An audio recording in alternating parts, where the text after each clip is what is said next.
How's it going, and welcome back to JamesChats. Today, we're gonna get a little crafty and build ourselves a TARDIS. As some of you may know, I am now officially a Whovian. I'm in the fandom, and I am here to stay. I don't know why, but I just really wanted to build a TARDIS. Now, I don't really have a tremendous amount of experience in regards to crafting and building and stuff, so I was kind of winging it. So let's do what I did and just dive into this. So the first thing I had to do was find some accurate blueprints of the TARDIS that gave me real dimensions. I then took those dimensions and divided them all by 15 because I'm not gonna build a full-size TARDIS. I'm sorry, that's just a little out of my range of capabilities. From those dimensions, I made my own blueprint. And this blueprint was 1-to-1 scale, so it gave me something of a representation of how big it was going to be. So I got my supplies, an X-Acto knife, a hot glue gun, some random various tools, a shop light, and foam board. So the first thing I decided to do was build the sides. To do this, I cut out a rectangle of foam board and then basically worked inwards from there. So we had the main rectangle, and then I cut another rectangle out of that, which was sort of like the first indentation, and then in that one, I cut all the square indentations. Now, in order for my walls to go together nice and flush, I took the X-Acto knife and cut 45-degree angles down each side. I then decided to build the top of it, which was probably the hardest part. First layer, which was just a layer of foam board, and then I had another layer which I built with the angled edges so that it could be a little bit taller, because that's how it is. It's a little bit taller than that first layer. And then the angled portion. That was the tricky part. Unfortunately, I don't have a protractor for measuring angles, and so I kind of had to just guess and check until I got it right. Once I finally got the right angle, I used an X-Acto knife to cut very, very sharp angles into that so that it would sit flush on top of the TARDIS. For the light on the top of the TARDIS, what I decided to do was find a plastic bottle and cut a little rectangle out to, roll up into a cylinder. Unfortunately, the plastic bottle was too thick and I couldn't get it to roll up, so I had to find something else. And unfortunately, one of the only things I could find that qualified was my receipt organizer. So I borrowed some plastic from that. It's fine, it's just a little hole.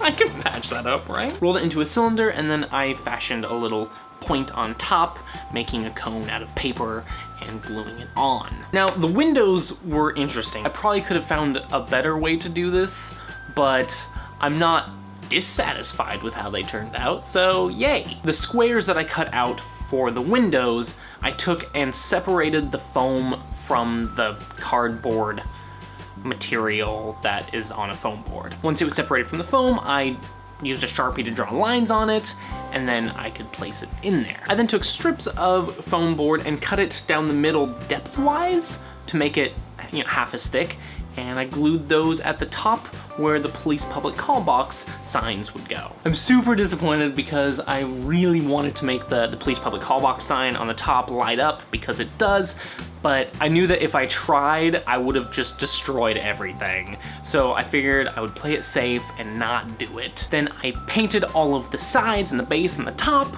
and I ended up putting on 2 coats of paint because the first coat, white, showed through, and so I had to cover that up. Once everything was painted, I lined the inside of everything with tin foil. Now I did this one as a safety precaution because, light bulbs can get hot. Even though I'm using a CFL low wattage bulb, it can still warm up, and I figured, fire, I should avoid that. But mostly it was to stop light from shining through the cracks. I then went online and found the signs that I needed, like the sign on the front door and the police public call box that goes across the top. I rescaled them down to the exact measurements that I needed and printed them off and then glued them on. For the light, I built a very simple stand kind of a thing with 4 legs and a hole in the middle so the socket could go through. And then I also cut a hole and a slit in the base so that the cable could run out of the TARDIS.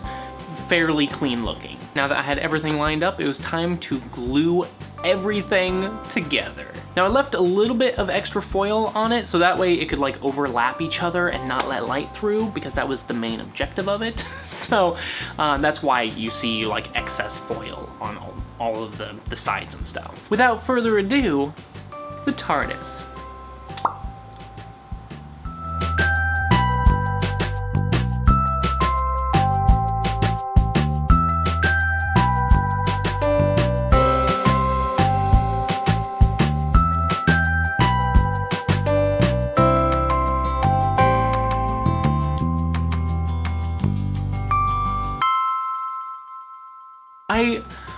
I'm so happy. Seriously, so insanely happy with this. Now a couple things, the top comes off so I can access the light bulb that's in there.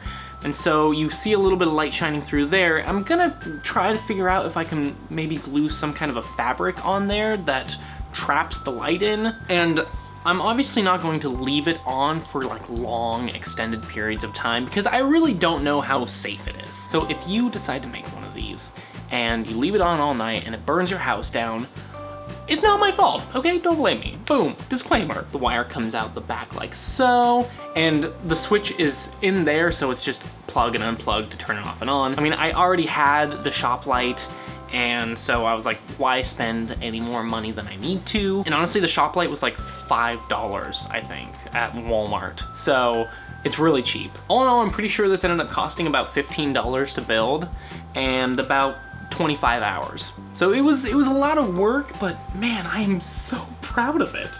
Like I'm obsessed with this. It's my favorite thing ever. So yeah, that is my DIY TARDIS Nightlight. I hope you enjoyed this video. Let me know in the comment section down below. Do you want to see more stuff like this? Let me know. Also, tell me in the comments, who's your favorite Doctor? I want to see what people say. It's a tough question. It's a really tough question. In case you missed my last video, I'll leave a link to that in the description down below. Make sure you go check that out. And other than that, thank you all for watching. And in the wise words of the 11th Doctor, we're all stories in the end. Just make it a good one.